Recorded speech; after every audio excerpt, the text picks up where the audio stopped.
Vamos a platicar con el socio líder de precios de transferencia de KPMG México. Él es Alejandro Cervantes. ¿Cómo estás, Alejandro? Muy buenas tardes. Hola, hola Darío. Muchas gracias. Buenas tardes a ti y a todo tu auditorio. Todo en orden, gracias a Dios. ¿Tú? Bien, también, muchas gracias. Pues interesado en platicar contigo sobre este tema. ¿A qué nos estamos enfrentando con la eliminación de la posibilidad de solicitar un acuerdo de precios anticipados como una alternativa de cumplimiento y determinación de los ingresos de Maquila? Pues realmente, Darío, este es un cambio importante y significativo para la industria maquiladora en México. Partamos del hecho que es una industria que está en constante evolución, en constante cambio de manera regulatoria, y este cambio no es la excepción. Estamos hablando que ese tiene un impacto en la forma, en la mecánica que vienen tributando, generando impuestos, impuesto sobre la renta y el pago a los trabajadores, la famosa PTU, y por supuesto tiene un impacto para el corporativo en otros países y en México, lo cual nos lleva y los lleva a estas empresas de industria a hacer varios análisis, varios escenarios y ver realmente cuál es el impacto que tendrá, pues, en sus cifras, en sus impuestos, pues a partir del 2022 que tenemos este cambio. Eh, Esto tiene que ver con la reciente publicación de la reforma en materia de subcontratación, alineada a su vez a la reforma a la Ley Federal del Trabajo, en donde se modificaron algunas leyes en materia fiscal y de seguridad social. En ese sentido, ¿cuál es la función del Safe Harbor y cuáles son los principales beneficios que se pueden obtener? Realmente, Darío, lo que es la reforma del 2022 de manera integral del impuesto de la renta y de manera particular para nuestra maquiladora, tuvo este efecto, lo cual antes previamente teníamos dos alternativas, lo que es solicitar un acuerdo de anticipado, lo cual consiste en una negociación amistosa y de acuerdo o de común acuerdo con el SAT, con la autoridad, para determinar los ingresos de maquila, o el Safe Harbor, que es una fórmula establecida. Sin embargo, al dejar únicamente el Safe Harbor, estamos hablando de una mecánica de cálculo que tiene puntos a favor, tiene algunos puntos no tan a favor, los cuales pueden ser una mecánica rápida, es una mecánica práctica.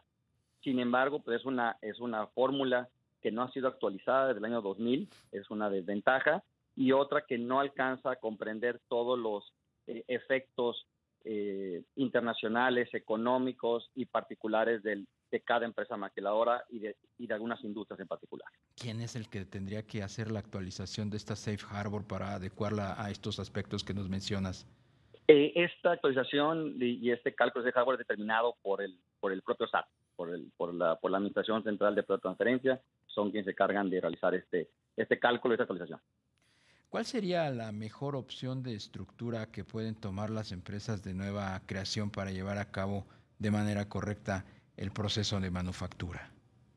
Ahora sí que, Darío, es una pregunta interesante, es una pregunta que puede llevarse a hacer escenarios, análisis sobre debo o no debo continuar operando bajo el régimen IMEX. Sabemos que el programa IMEX es un programa de comercio exterior y que tiene algunas condicionantes y repercusiones y efectos desde el punto de vista fiscal, y puede ser bajo ese concepto o dejar de ser empresa IMEX o empresa maquiladora para efectos fiscales. Entonces, asumiendo mayores riesgos, mayor maquinaria, etcétera. Entonces, los corporativos y nuestra maquiladora deben empezar a trabajar en estos análisis y sobre todo evitar sorpresas. Pero ya van tarde, ¿no? Porque pues Pues estas modificaciones se hicieron de hace más de un año por lo menos. sí, por lo menos se tuvo conocimiento prácticamente octubre, noviembre del 2021. El cambio ya entró en vigor y por supuesto que sí. Realmente, por lo menos antes de la declaración anual del 2022, que estamos hablando marzo de 2023, pues ya se tiene que tener los análisis, y además también cambiar de un esquema a otro, pues tampoco es sencillo y tiene algunas implicaciones de contratos, etcétera, etcétera. Entonces sí, ya es un poco tarde para algunas empresas. ¿Qué disposición hay de las empresas? Bueno, pues no tienen de otra, ¿verdad? Pero ¿qué tanto han avanzado justamente en la adecuación a estos nuevos lineamientos, estas nuevas reglas del juego. ¿Cuántas maquiladoras hay en el país y de ese universo, qué porcentaje estarían pues alineados ya a estas nuevas disposiciones? Realmente el número exacto, estamos hablando un estimado, Darío, de alrededor de unas 3,000 empresas IMEX que tienen un programa IMEX.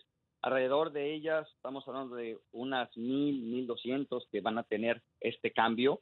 La respuesta es realmente es positiva en el sentido como dices tú, eso es lo que hay, esas son las nuevas disposiciones, las reglas del juego, hay que adaptarnos, como esta maquiladora siempre lo ha hecho, y bueno, entender que eso es lo que existe, hay que trabajar, hay que hacer los escenarios y sobre todo tomar decisiones. Aquí lo importante no es una decisión únicamente de la empresa maquiladora en México, también es una decisión en la que el corporativo en Estados Unidos o en cualquier otro país fuera del nuestro participa de esta decisión por el impacto que tiene no únicamente en México.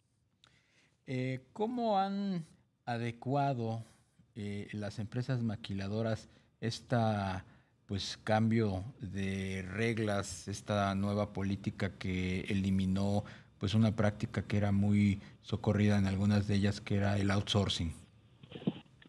Pues realmente lo que fue el outsourcing también fue una disposición que también tuvo efecto importante en nuestra maquiladora. Realmente fue adoptada, se siguió por todas ellas. Puedo confirmar que por lo menos todos nuestros clientes, las maquiladoras con las que trabajamos, hicieron las adecuaciones correspondientes de manera correcta, de manera legal. Entonces, con base en eso, pues lo que puedo decir es, y como lo dije al principio, Darío, es una industria que siempre está en evolución constante y adaptándose a los cambios. Pues te queremos agradecer mucho la entrevista, Alejandro Cervantes, socio líder de precios de transferencia de KPMG México. Que tengas buena semana. Muchas gracias, Darío, y únicamente invitarlos a que nos sigan en redes sociales, en Twitter, en LinkedIn y en Facebook como KPMG México. Muchas gracias, buenas tardes a ti y a todo tu auditorio. Muchas gracias a ti.